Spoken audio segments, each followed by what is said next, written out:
Hello everyone, and welcome to History of the Ancient World.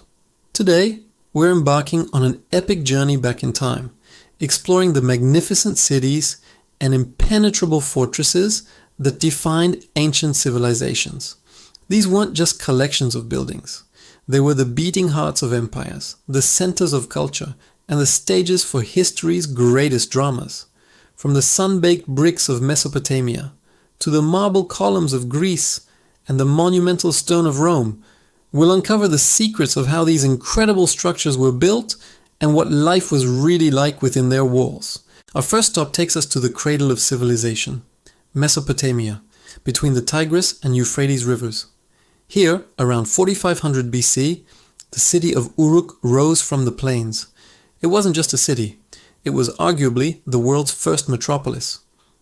Imagine walking through its bustling streets, a labyrinth of mud brick houses, workshops, and grand temples. At its heart stood the ziggurat, a colossal step pyramid dedicated to the gods, a man-made mountain reaching for the heavens. Uruk was a hub of innovation.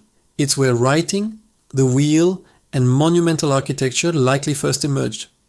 The city was protected by a massive wall, stretching for miles, a clear statement of power, and a necessary defense against rival city-states. Life here was a complex mix of religious devotion, commerce, and constant innovation. Next, we travel to the banks of the Nile, to the legendary city of Thebes in ancient Egypt. Known to the Egyptians as Wasit, this was the capital of the New Kingdom, a city of immense wealth and religious significance. On the east bank, where the sun rises, lay the city of the living. Here, the magnificent temples of Karnak and Luxor stood as sprawling complexes, their giant columns and obelisks dedicated to gods like Amun-Ra. Priests performed daily rituals, and grand festivals filled the streets. Across the river, on the west bank, was the city of the dead. This was the necropolis, home to the Valley of the Kings and the Valley of the Queens. Pharaohs like Tutankhamun and Ramesses the Great were laid to rest in lavish hidden tombs, surrounded by treasures they believed they would need in the afterlife. Thebes was a city built on a cosmic scale, perfectly aligning the worlds of the living, the dead, and the gods. Now, let's sail across the Mediterranean to ancient Greece, where the concept of the city-state, or polis, reached its zenith.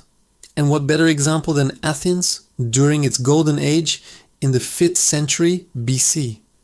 Athens was more than just a city. It was the birthplace of democracy, philosophy, and theater. At its center, high on a rocky outcrop, stood the Acropolis. This sacred hill was crowned by the Parthenon, a temple of unparalleled beauty dedicated to the goddess Athena. Imagine the philosopher Socrates debating in the Agora, the bustling marketplace below, or citizens gathering on the Panyx Hill to cast their votes. While beautiful, Athens was also a fortress. The famous long walls connected the city to its port of Piraeus, ensuring a vital lifeline for food and trade, especially during times of war, like the epic Peloponnesian War against its rival Sparta. Athenian life was a dynamic blend of civic duty, intellectual pursuit, and artistic expression. Our journey wouldn't be complete without visiting the master builders of the ancient world, the Romans, and their capital, Rome, was the ultimate megacity.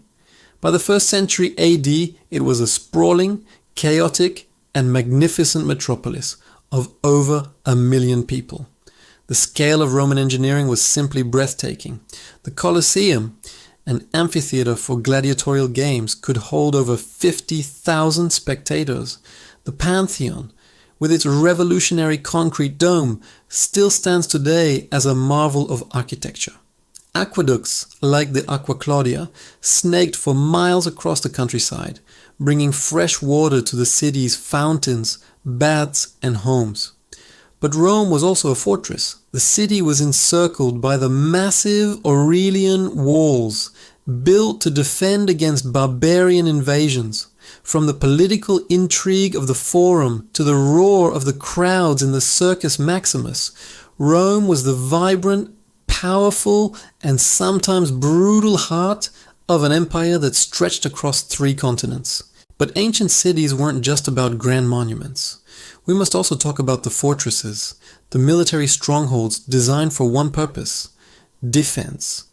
Take Masada, for example. Perched atop an isolated rock plateau in the Judean desert, this fortress palace was built by Herod the Great. It's a masterpiece of defensive engineering, with casement walls, storehouses, and ingenious water cisterns that could sustain a population for years. Masada is famously known for the siege by Roman legions, a dramatic and tragic last stand for Jewish rebels.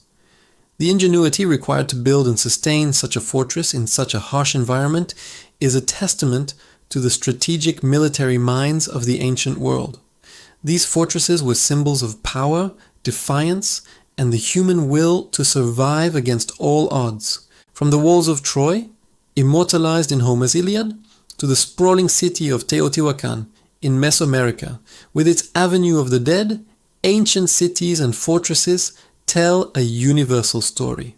They speak of human ambition, our need for community, our quest for security, and our desire to leave a mark that will outlast us.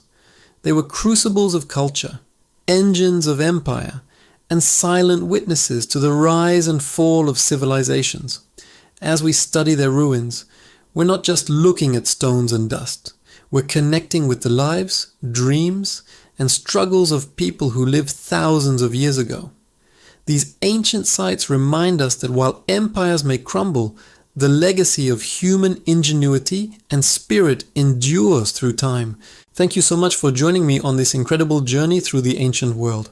The stories of these cities are endless, and we've only scratched the surface today. Which ancient city or fortress fascinates you the most? Let me know in the comments below. If you enjoyed this exploration of history, please give this video a thumbs up and subscribe to History of the Ancient World for more adventures into the past. We have so much more to uncover together. Thanks for watching, and we'll see you in the next one.